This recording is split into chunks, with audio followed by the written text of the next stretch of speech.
Día 2. María Santísima. Dios nos ha pensado a cada uno de nosotros desde toda la eternidad y nos ha asignado una tarea que nos ha hecho nacer en el momento y lugar justos, dándonos las dotes necesarias para el desarrollo de nuestro rol. Lo mismo hizo con María. Como además quería confiarle una tarea extraordinaria, la preparó a conciencia.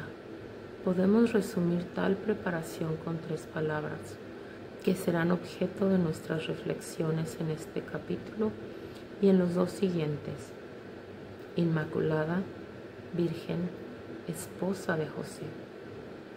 El primer don, el gran regalo que Dios hizo a María en el instante de su concepción, fue el hacerla Inmaculada, aplicándole anticipadamente los méritos de la redención de Cristo. Tenía que ser madre de aquel que venía para destruir las obras de Satanás, o sea, el pecado con todas sus consecuencias. Así, María, concebida Inmaculada, muestra su semejanza con nosotros, porque ella necesitó ser redimida por el sacrificio de la cruz. Por otra parte, su condición de Inmaculada la predispone para la altísima misión que se le confiaría más tarde. Uno de los títulos marianos más antiguos, muy apreciado por los ortodoxos, es el de Santísima. Expresa perfectamente los 2 aspectos que pretende representar invocando a María Inmaculada. Un primer aspecto es de puro privilegio, la extinción del pecado original en vista de la maternidad divina. Aquí debemos contemplar solo las maravillas realizadas por el Señor, pero hay más. Hay un segundo aspecto por el que se afirma que María no cometió la menor culpa actual, aún siendo una criatura inteligente y libre. Contrariamente a lo que podría parecer en esto, palpamos la condición imitable de María, que tanto puede influir en la formación cristiana. Vemos en María la belleza de la naturaleza humana, impregnada por la gracia. La Inmaculada es un ideal que nos atrae, sin deslumbrarnos ni alejarnos de la figura de María, sino que nos impulsa a su imitación con la gracia bautismal, con las gracias actuales y la lucha contra el pecado.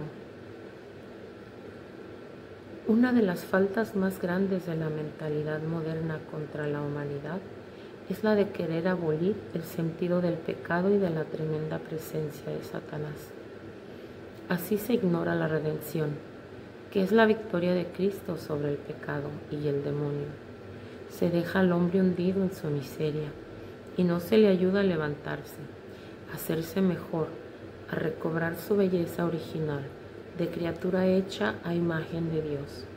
La Inmaculada nos dice: yo soy así por la gracia de Cristo y por mi correspondencia a la misma. También tú, correspondiendo a la gracia, debes aspirar a vencer el mal y a purificarte cada vez más.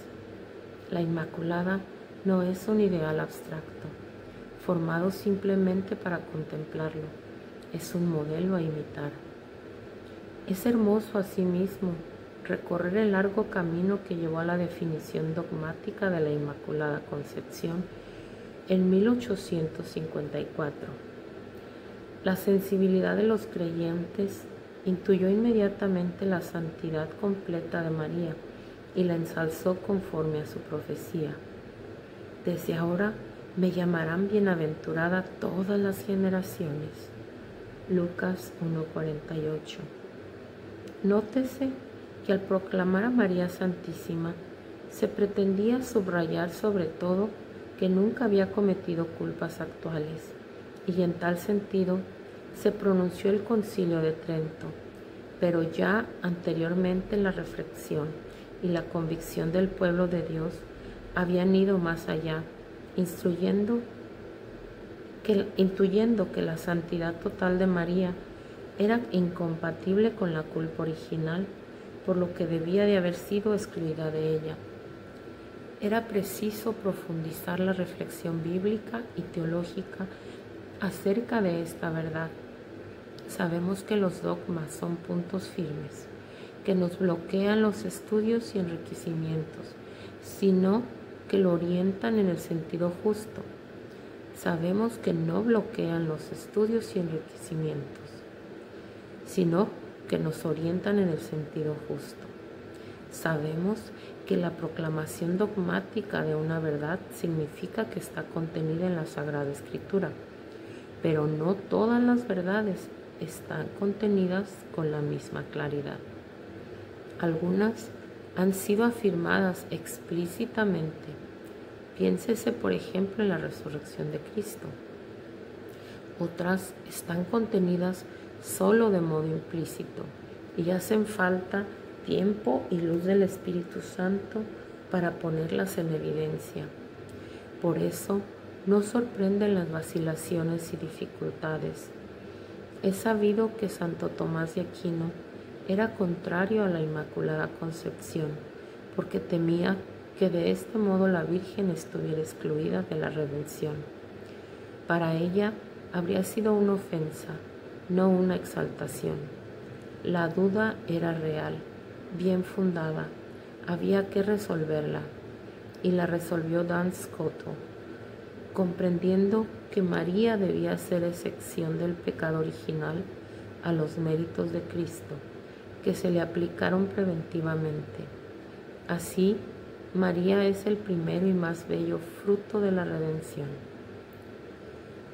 Otra pregunta que con frecuencia se ha planteado es esta: si la Virgen fue tentada por Satanás y si habría podido pecar.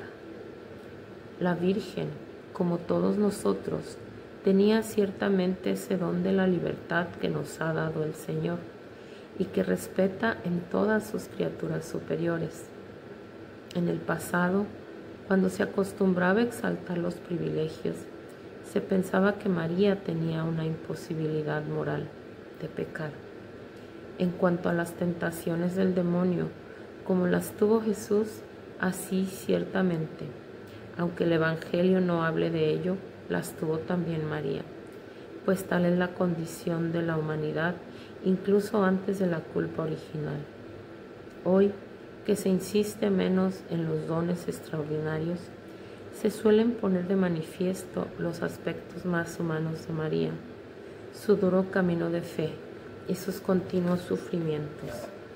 En esta línea insiste la encíclica Redemptoris Mater de Juan Pablo II, pero se formulan también dos consideraciones. La condición de pecado no es necesaria para la libertad. Los ángeles y los santos son plenamente libres pero impecables. B.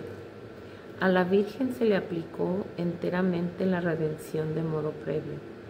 También en nuestro caso, la redención logrará su pleno cumplimiento cuando, una vez alcanzada la gloria celestial, aún permaneciendo criaturas inteligentes y libres, no tendremos ya la posibilidad de pecar. Reflexiones sobre María. Correspondió perfectamente a la gracia que se le concedió en plenitud, concebida e inmaculada en vista de la maternidad divina. Fue la más fiel oyente y discípula de su Hijo. La santidad de María, que la aproxima a Jesús lo más posible para una criatura humana, no la exime en absoluto del duro camino de la fe, del sufrimiento y de las cruces más dolorosas. Reflexiones sobre nosotros. La Inmaculada Concepción nos estimula a la lucha incesante contra el pecado, nos exhorta a mejorarnos a nosotros mismos y a hacer de nuestra vida un camino de conversión y purificación, para atender a esa santidad a la que Dios nos llama. Jesús nos invita a ser santos como su Padre, perfectos como su Padre, misericordiosos como su Padre. La Inmaculada nos dice que con la gracia divina es posible conseguir acercarse a la santidad de Dios en la medida ¿En qué se le consiente a una criatura humana?